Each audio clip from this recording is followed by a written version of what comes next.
அனைவருக்கும் வணக்கம். இன்றைக்கி நம்ம இந்த வீடியோவில் பட்டறை துணிகளுக்கான சோப் ஆயில் மேக்கிங் ஃபார்முலா என்ன அப்படின்ட்டு பார்க்க போகிறோம். பட்டறை துணிகள் அப்படின்ட்டா என்னென்னு உங்களுக்கு தெரிஞ்சிருக்கும். 2 வீலர் கேரேஜுக்காரவங்க 4 வீலர் கேரேஜுக்காரவங்களாம் இதை யூஸ் பண்ணுவாங்க. அவங்க துணியெல்லாம் பார்த்தா நல்லா அட்டை கருப்பில் ஆயிலு கிரீஸு இது எல்லாம் சேர்ந்து அட்டை கருப்பில் இருக்கும். இப்போ இந்த துணிகளுக்கான ஃபார்முலா இது இப்போ நம்ம பார்க்கலாம். இந்த சோப் ஆயில் யூஸ் பண்ணுறதுனால உங்களுக்கு 100%லாம் இதில் அந்த கரைகள்லாம் போகாது. 100% அது வந்து வெள்ளையாக ஆயிரும் அப்படின்னு சொல்ல முடியாது. ஒரு 60%லேருந்து 70% வரைக்கும் அந்த துணிகளோட அழுக்கெல்லாம் போயிடும். இந்த சோப் ஆயிலில் நம்ம பெர்ஃப்யூம் யூஸ் பண்ண முடியாது. அப்படி யூஸ் பண்ணோம் அப்படின்ட்டா அந்த பெர்ஃப்யூமோட வாசனை நீடிக்கிறதல்ல உடனே போயிடும். அதில் அடுத்ததாக சோடியம் ஹைப்போக்ளோரைடை இதில் எந்த மாதிரி யூஸ் பண்ணணும் அப்படிங்கிறத சொல்லியிருக்கிறேன். வழக்கமான ஒரு மாதிரியில் இதை யூஸ் பண்ண முடியாது. எப்படி யூஸ் பண்ணுறது அப்படிங்கிறத பற்றி இந்த வீடியோ நம்ம சொல்லியிருக்கோம். அதனால் இந்த வீடியோவை ஸ்கிப் பண்ணாமல் கடைசி வரைக்கும் பாருங்கள். இப்போது வாங்க நம்ம வீடியோக்குள்ளே போகலாம். இப்போ இந்த பவுலில் நான் காஸ்டிக் சோடாவையும் ஆசிட் சிலரியையும் நியூட்ரலைஸ் பண்ணி வச்சுருக்கிறேன். இந்த நியூட்ரலைஸ் பற்றி எல்லாத்துக்கும் தெரியும். இப்போ நான் இந்த கலவையை இந்த கப்பில் ஊற்றிக்கிறேன். இந்த ஃபார்முலாவுக்கு pH லெவலை 7க்கு மேலேயும் 8க்கு கீழேயும் வையுங்க.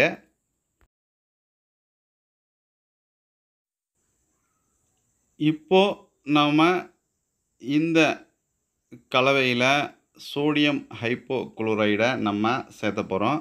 அது எப்படி சேர்த்தணும் அப்படின்ட்டா நார்மலாக நம்ம வழக்கம் போல் சேர்த்துற மாதிரி இதில் சேர்த்தக்கூடாது. இதை ஒரு பவுலில் ஊற்றிக்கலாம். ஃபஸ்ட்டு ஒரு பவுலில் நம்ம ஊற்றுறோம். பவுலில் ஊற்றினோடனே அது வெள்ளை கலராக வருது. காரணம் என்னென்னா நம்ம ஏற்கனவே இந்த காஸ்டிக் சோடாவையும் ஆசிட் சிலரையும் நியூட்ரலைஸ் பண்ண கலவையை இந்த பவுலில் வச்சுருந்தோம். அதில் கொஞ்சம் வெண்மையாக ஆயிடுச்சு. மற்றபடி வேறு ஒன்றும் இல்லை. இப்போ இந்த சோடியம் ஹைப்போக்ளோரைடில் ஒரு துளி அளவு காஸ்டிக் சோடாவை நம்ம சேர்த்தணும். இப்போ காஸ்டிக் சோடாவை நம்ம கொஞ்சமாக எடுத்து வச்சுருக்கோம். அதை இந்த சோடியம் ஹைப்போக்ளோரைடில் ஃபஸ்ட்டு நம்ம சேர்த்திக்கலாம். சேர்த்தன பின்னாடி 5 மணி நேரம் கழித்து தான் இந்த காஸ்டிக் சோடா ஆசிட் சிலரி கலவையில் சேர்த்தணும். நான் வந்து வீடியோ உடனே போடணும் அப்படிங்கிறதுக்காக நான் உடனே சேர்த்துறேன். நீங்கள் அந்த மாதிரி பண்ணாதீங்க. ஒரு 5 மணி நேரம் வெயிட் பண்ணுங்கள். அதுக்கு பின்னாடி இதை நீங்கள் சேர்த்துக்கலாம்.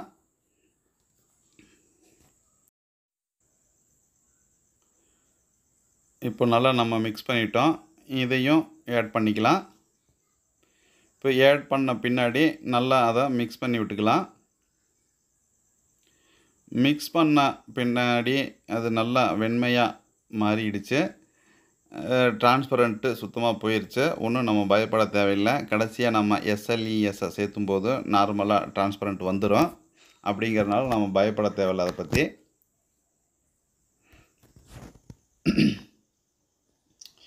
அடுத்ததாக ஹைட்ரோஜன் பெராக்சைடு சேர்த்துறோம். இது 50% உள்ளது. நீங்கள் மெடிக்கலில் கிடைக்கிற ஹைட்ரோஜன் பெராக்சைடு 3லேருந்து 6% வரைக்கும் தான் இருக்கும். அதனால் அதை வந்து நம்ம யூஸ் பண்ணுறது அந்தளவுக்கு ஒரு சிறப்பான செயலாக இருக்க வாய்ப்பில்லை அப்படிங்கிறது என்னுடைய கருத்து. இப்போது நாம் இதை நல்லா மிக்ஸ் பண்ணிக்கிட்டோம். இப்போது அடுத்ததாக இதில் நம்ம என்ன சேர்க்க போகிறோம் அப்படின்ட்டா வினிகரை சேர்த்துக்கலாம். உங்கள்கிட்ட அசிட்டிக் ஆசிட் இருந்துச்சு அப்படின்ட்டா இன்னும் பெட்டராக இருக்கும். இப்போது இதையும் நம்ம நல்லா மிக்ஸ் பண்ணிக்கலாம். நான் இந்த கிளீனிங் பொருட்கள்லாம் சிறிய அளவில் தயார் பண்ணி சேல் பண்ணிகிட்ருக்கிறேன். நான் சிறிய அளவில் இந்த கிளீனிங் பொருட்கள்லாம் தயார் பண்ணி சேல் பண்ணிகிட்ருக்கிறேன். நான் நிறைய ரா மெட்டீரியல் பற்றி வீடியோ போட்டிருக்கேன். எந்தெந்த ரா மெட்டீரியல் என்னென்ன பர்பஸ்க்கு யூஸ் ஆகுது, அதை எந்த அளவுக்கு யூஸ் பண்ணலாம், எந்த அளவுக்கு யூஸ் பண்ணக்கூடாது அப்படிங்கிறத பற்றிலாம் நான் நிறையா வீடியோ போட்டிருக்கேன். நீங்கள் நம்ம சேனலுக்கு புதுசாக இருந்தால் மறக்காமல் சப்ஸ்கிரைப் பண்ணிக்கிங்க. உங்களுக்கு தேவையான நிறைய பயனுள்ள தகவல்கள் நம்ம சேனலில் இருக்குது. அடுத்ததாக நாம் இப்போ வாட்டரை ஆட் பண்ணிக்கலாம். வாட்டரை ஆட் பண்ணி நம்ம மிக்ஸ் பண்ணி விட்டுக்கலாம். நல்லா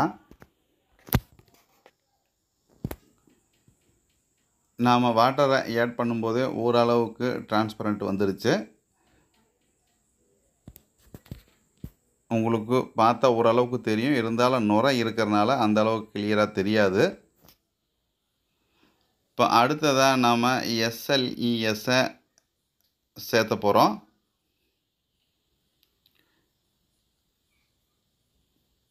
எஸ்எல்இஎஸ்ஸை இப்போ நம்ம சேர்த்திக்கிட்டு இருக்கோம். இப்போது எஸ்எல்இஎஸ்ஸை நம்ம இதில் ஆட் பண்ணிட்டோம். இப்போ அடுத்ததாக இந்த எஸ்எல்இஎஸ்ஸை நல்லா நாம் மிக்ஸ் பண்ணி விட்டுக்கலாம். இந்த ஹைட்ரோஜன் பெராக்சைடு 50% உள்ள கெமிக்கலை பெரும்பாலும் சில்லறையில் கிடைக்க வாய்ப்பு இல்லை. அநேகமான பகுதிகளில் கிடைக்க வாய்ப்பு இல்லை. இதை மொத்தமாக தான் கொடுப்பாங்க, சில்லறை விலையில் கொடுக்க மாட்டாங்க. உங்களுக்கு கிடைச்சா பாருங்கள். அப்படி ஒரு வேளை உங்களுக்கு கிடைக்கல அப்படின்ட்டா நீங்கள் மெடிக்கலில் கிடைக்கிற ஹைட்ரோஜன் பெராக்சைடவே நீங்கள் யூஸ் பண்ணி பாருங்கள். அதில் 6% கிடைக்குதா அப்படின்ட்டு பாருங்கள். அப்படி கிடச்சுன்னா வாங்கிக்கிங்க. அடுத்ததாக நாம் இப்போ பேக்கிங் சோடாவில் கொஞ்சமாக தண்ணி சேர்த்து அதையும் இந்த கலவையில் நாம் இப்போ மிக்ஸ் பண்ண போகிறோம். இப்போ பேக்கிங் சோடாவை நம்ம இப்போ மிக்ஸ் பண்ணுறோம். அதை நல்லா மிக்ஸ் பண்ணி விட்டுக்கலாம்.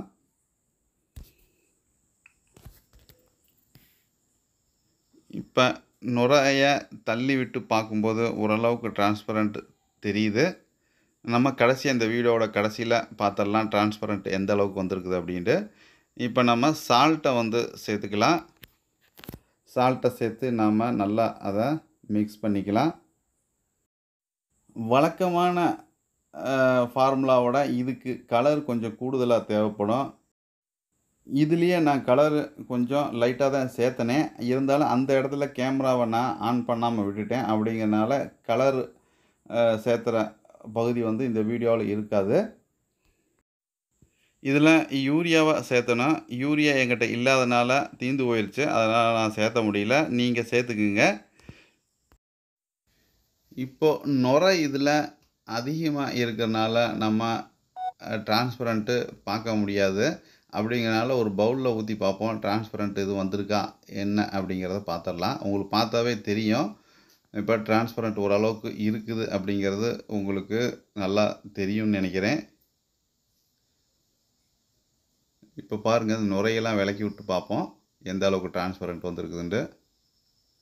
பாருங்கள், உங்களுக்கே நல்லா தெரியும்னு நினைக்கிறேன். நல்லாவே டிரான்ஸ்பரண்ட் தான் வந்திருக்குது. இன்னும் அதில் நுரையெல்லாம் அடங்கின பின்னாடி நல்லாவே வந்துடும்.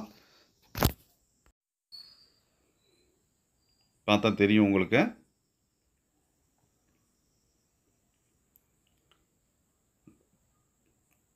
சின்ன சின்ன நுரைகள்லாம் இருக்கிறனால உங்களுக்கு கிளியராக தெரியல. இந்த வீடியோ உங்களுக்கு பிடிச்சிருக்குன்னு நினைக்கிறேன். பிடிச்சிருந்தால் லைக் பண்ணுங்கள், ஷேர் பண்ணுங்கள், என்னுடைய சேனலை சப்ஸ்கிரைப் பண்ணுங்கள். நன்றி, வணக்கம். மீண்டும் அடுத்த வீடியோவில் சந்திக்கலாம்.